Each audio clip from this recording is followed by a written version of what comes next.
할렐루야. 옆에 있는 또 앞뒤에 계신 분들과 인사 나누겠습니다. 메리 크리스마스, 기쁜 성탄 되세요. 이렇게 인사해 보겠습니다. 여러분, 성탄절이 가까우면 어김없이 들려오는 좋은 소식 하나가 있습니다. 그것은 얼굴 없는 천사에 관한 소식입니다.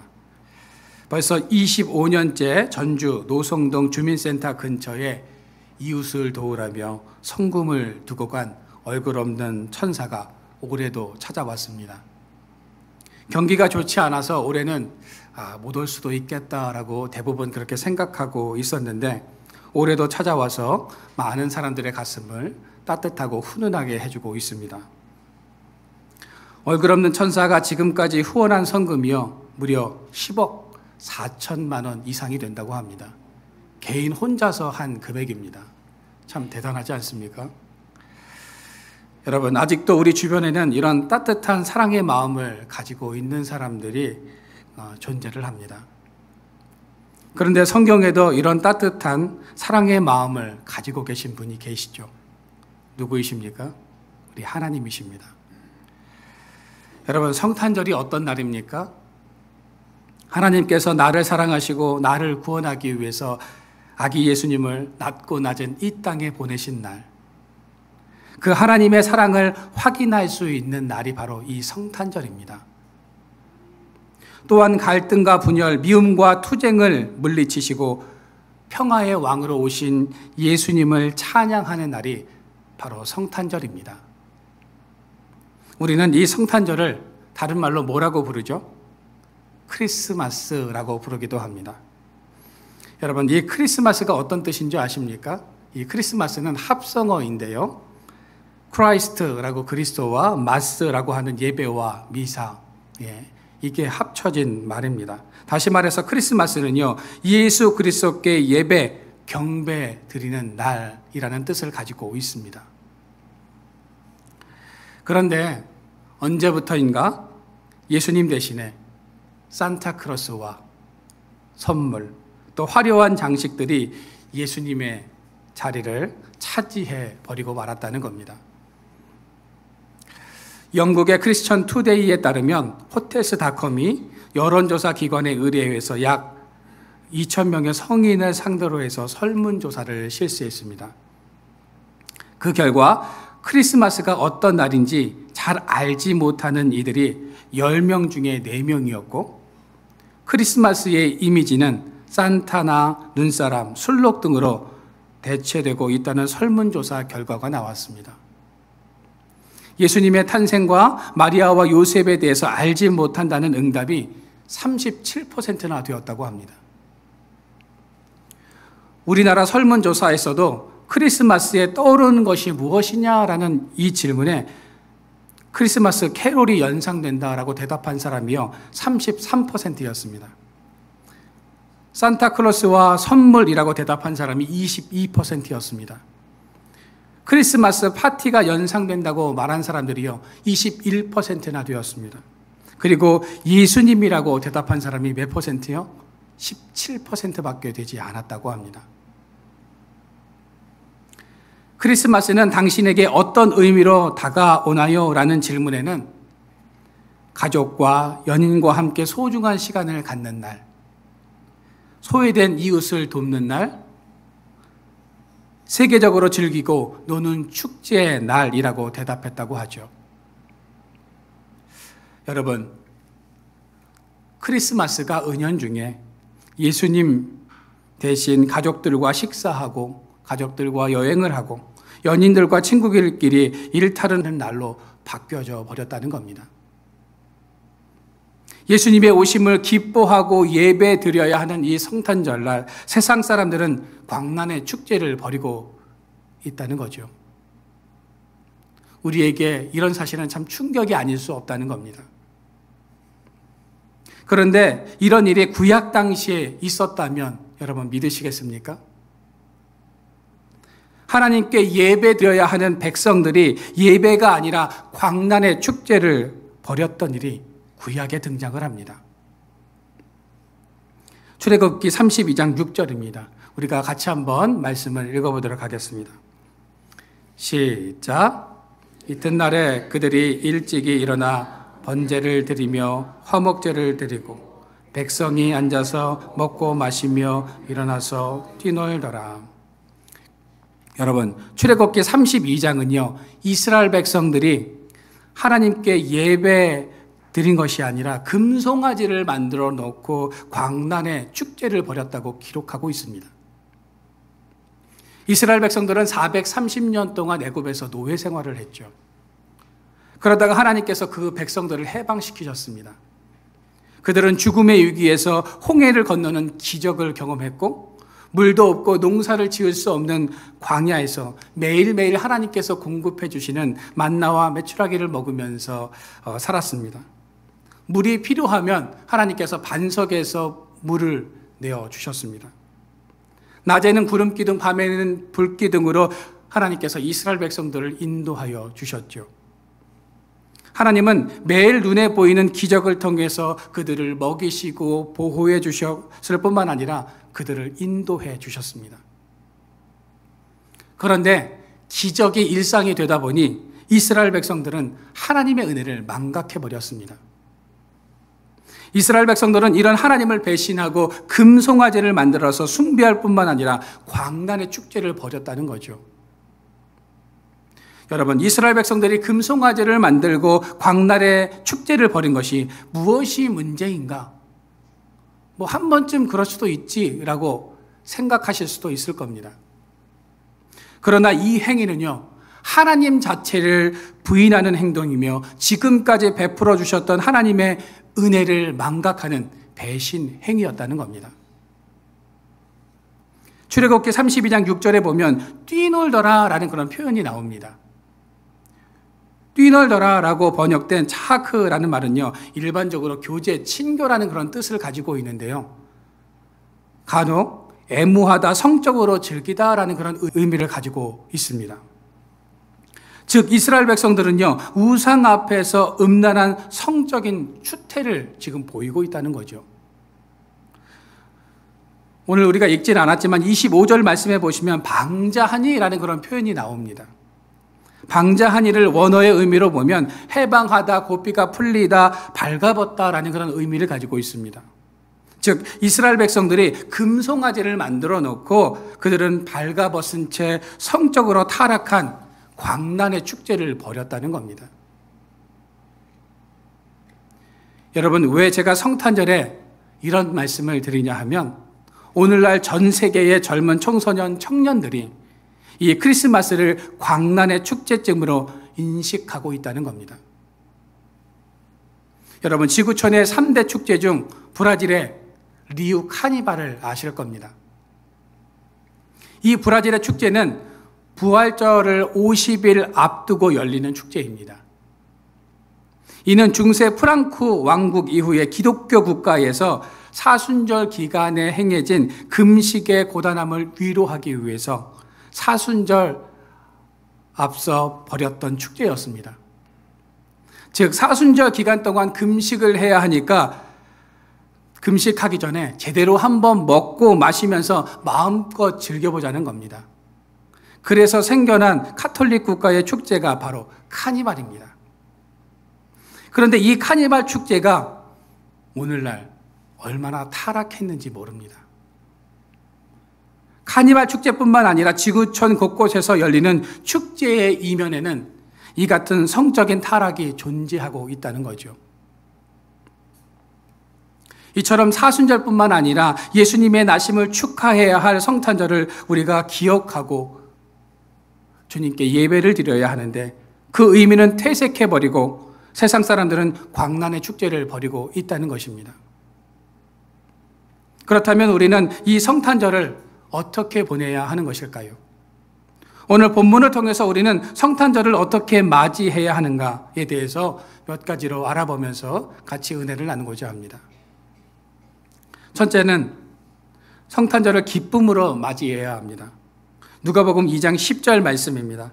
우리가 같이 이 말씀을 읽어보도록 하겠습니다. 시작. 천사가 이르되 두려워하지 말라. 보라, 내가 온 백성에게 미칠 큰 기쁨의 좋은 소식을 너희에게 전하노라. 예수님께서 이 땅에 오신 사건은 기쁨의 좋은 소식임을 믿으시기를 바랍니다. 여러분, 여러분들에게 있어서 기쁨의 좋은 소식은 어떤 것입니까? 수험생에게 기쁨의 좋은 소식은 뭐죠? 합격입니다. 취준생들에게 기쁨의 좋은 소식이 무엇입니까? 취직이죠. 군인들에게 기쁨의 좋은 소식은 뭡니까? 제대가 얼마 남지 않았다. 이 마음을 가지면 막 설레면서 막 기쁘죠. 출산을 앞두고 있는 부모님에게 좋은 소식은 아기의 울음소리일 겁니다. 가장들에게 가장 좋은 소식은 승진을 하는 것이나 가정에 좋은 일이 생기는 걸 겁니다. 그런데 이런 기쁨의 소식보다 더 기쁜 소식이 있습니다. 그것은 어둠 가운데 거하던 죄인이 빛의 자녀가 되어 의롭다고 인정받는 것임을 믿으시기를 바랍니다. 우리 이사야 9장 2절 말씀을, 오늘 본문 말씀을 우리가 같이 한번 읽어보도록 하겠습니다. 시작. 흑암에 행하던 백성이 큰 빛을 보고 사망의 그늘진 땅에 거주하던 자들에게 빛이 비추도다. 이사야 선지자가 전하는 기쁜 소식은 흑암에 살던 우리에게 큰 빛이 비춰진 것이라고 말씀하고 있습니다. 여러분, 우리가 캄캄한 어둠 속에 갇혀 있다고 한번 생각해 보십시오. 전기가 단절되어서 불도 켤 수 없고 아주 칠흑 같은 깜깜한 어둠 속에 있다고 생각해 본다면 얼마나 답답하고 공포와 두려움이 휩싸이겠습니까? 그러다가 갑자기 불이 탁 들어오면 어떻습니까? 사람들이 어떤 반응을 보입니까? 환호성을 지르죠. 아마 여기 계신 분들은 대부분 이 정전을 아마 경험해 보셨을 겁니다. 저도 어릴 때 참 정전이 자주 일어났었는데요. 정전이 일어났다가 불이 켜지면 와 하는 그런 함성을 질렀던 그런 기억이 있습니다. 예전에 군대에서 제가 야간 침투하는 적군을 막는 모의 훈련을 한 적이 있습니다. 아무것도 보이지 않는 칠흑 같은 어둠 속에서 적을 찾는다는 것은요, 결코 쉽지 않습니다. 그날은 비까지 와서요, 우유를 입고 벙커 안에서 그 적을 기다리고 있는데 얼마나 춥든지요. 몸을 움크린 채 그 철책을 넘어서 그 적군이 넘어오지 않을까 눈을 부릴키면서 쳐다보고 있었습니다. 그렇게 앞을 쳐다보고 있는데 철책 앞에서 아주 미세한 움직임이 포착됐습니다. 무엇인가 철책 앞에서 부스럭거리는데 그것이 적군인지 아니면 동물인지 분간이 되지 않았습니다. 그래서 숨죽이고 기다리고 있는데 누군가 뒤에서 조명탄을 팡 하고 쏘는 겁니다. 그 조명탄이 비춰진 순간 주변의 모든 사물들이 한순간에 식별이 되었고 그 조명탄으로 인해서 적군이 우리 앞에 숨어 있다는 것을 발견할 수 있었습니다. 그리고 적군 역할을 하던 사람이 정체가 탄로 나자 우리 앞 그 철책을 넘어서 넘어오려고 했다가 도망가는 모습을 제가 본 적이 있습니다. 만약 그때 조명탄을 누가 쏘지 않았다면 그 모의 훈련에서 저는 징계를 받았을 겁니다. 적군의 침투를 막는 부대는 포상이 있었지만 적군의 그런 침투를 허용한 부대와 그 병사는요, 엄청난 징계를 받아야 했기 때문입니다. 여러분, 예수 그리스도가 오시기 전 인류의 역사는요, 어둠의 역사였고 공포의 역사였고 죽음의 역사였습니다. 그러나 참 빛 되신 예수 그리스도가 이 땅에 오심으로 말미암아 우리의 역사는 생명의 역사, 빛의 역사, 희망의 역사로 바뀌어진 줄로 믿으시기를 바랍니다. 성탄절은 바로 죄 가운데 죽을 수밖에 없는 그 어둠의 역사 가운데 빛이신 예수님께서 오신 날입니다. 그래서 그 날은요, 기쁜 날이고요, 즐거운 날인 것입니다. 크리스마스가 축제의 날임에는 분명합니다. 그러나 세상에서 말하는 광란의 그런 축제의 날이 아니라 주님께서 이 땅에 오셨음을 감사하고 기뻐해야 하는 날이다라는 거죠. 여러분, 옆에 앉아 계신 분들과 다시 한번 얼굴을 보면서 인사를 한번 해봤으면 좋겠습니다. 성탄절을 기쁘게 보냅시다, 찬양하며 보냅시다라고 인사해 보겠습니다.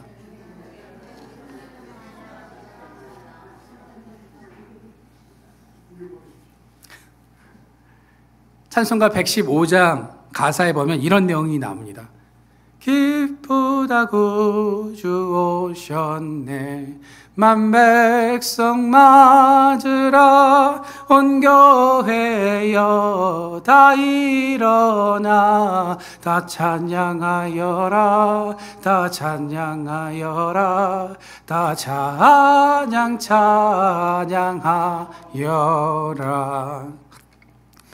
찬송가 115장의 가사처럼 빛이신 예수님, 우리를 구원하기 위해서 주님께서 이 땅에 오셨기에 온 교회와 이 지구촌의 모든 사람들이 이 크리스마스를 찬양하며 예배하며 기쁨으로 맞이해야 하는 것입니다.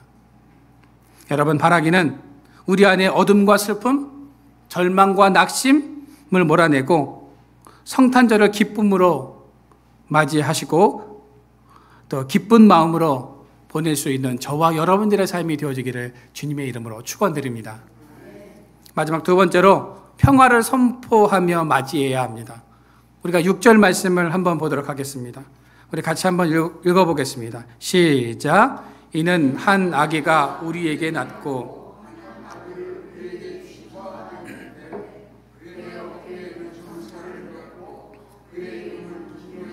모사라 전능하신 하나님이라 영존하시는 아버지라 평강의 왕이라 할 것임이라. 여러분, 예수님은 어떤 분이십니까? 평강의 왕, 평화의 왕이십니다. 누가복음 2장 14절 말씀을 우리가 한번 읽어보도록 하겠습니다. 시작. 높은 곳에서는 하나님께 영광이요 땅에서는 하나님이 기뻐하신 사람들 중에 평화로다 하니라. 예수 그리스도는 평화의 왕으로 이 땅에 오셨습니다. 여러분, 평화는 두 가지입니다. 하나는 팍스이고 또 하나는 샬롬입니다. 팍스는요, 로마인들이 추구하는 평화였는데 물질적인 만족이나 법이나 힘으로 세상을 평정하는 것을 의미합니다. 팍스는 쟁취에서 얻는 평화를 말하는 것이죠. 그러나 샬롬은요, 평화, 안전, 완전함을 나타내는 단어이죠. 샬롬은 전쟁이나 갈등이 없는 상태를 말하는 것이고요, 개인의 마음의 안정과 조화를 이루는 것을 말합니다. 또한 공동체 내에서는 화합과 협력을 의미하는 것입니다. 또한 샬롬은 하나님과의 관계를 통해서 우리에게 주어진다는 겁니다.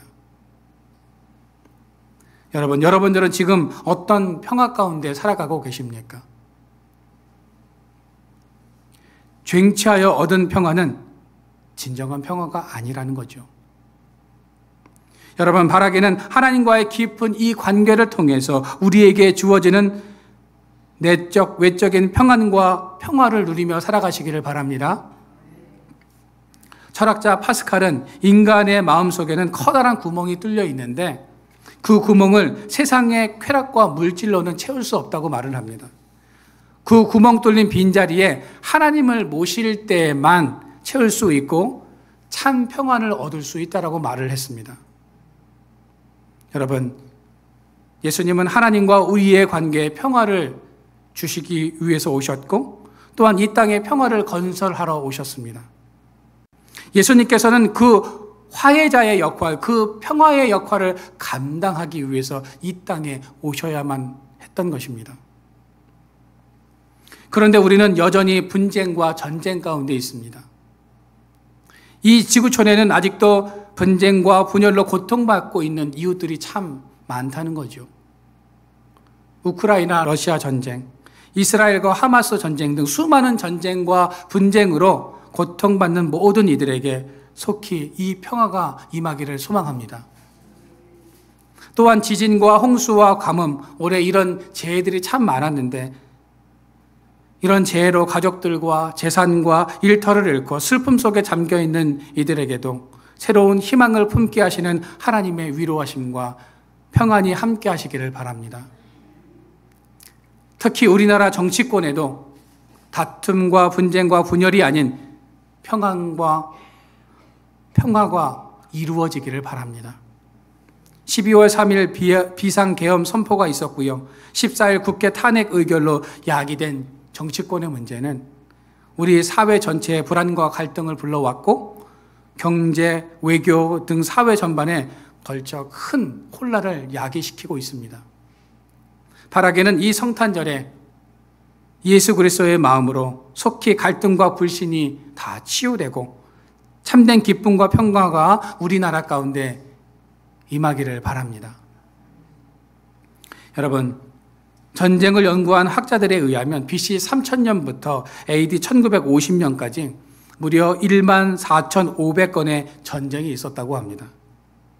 인간의 역사 5,000년 동안 92%의 기간 동안 전쟁이 끊임없이 일어나고 있었고요. 평화의 기간은 단 8%밖에 없었다고 하죠. 세계 2차 대전부터 1980년대 말까지 전쟁이 지구촌 곳곳에서 끊이지 않았다고 합니다. 전투가 없었던 날은 단지 26일에 불과하다고 하죠. 그러면 1980년대 이후 오늘날은 어떨까요? 전쟁과 분쟁이 사라졌을까요? 여전히 우리는 갈등과 불신과 폭력과 전쟁 속에 살아가고 있다는 겁니다. 이런 사실은 바로 인류의 역사가 전쟁의 역사였고 분열과 미움과 투쟁의 역사임을 우리에게 가르쳐주고 있습니다. 이런 고통과 투쟁의 역사 속에 살아온 사람들에게 가장 큰 소망은 바로 평화이다라는 겁니다. 하나님은 이 땅에 평화를 건설하시려고 예수 그리스도를 보내주셨고 예수 그리스도는 이 땅에 평화를 심으러 오신 분이십니다.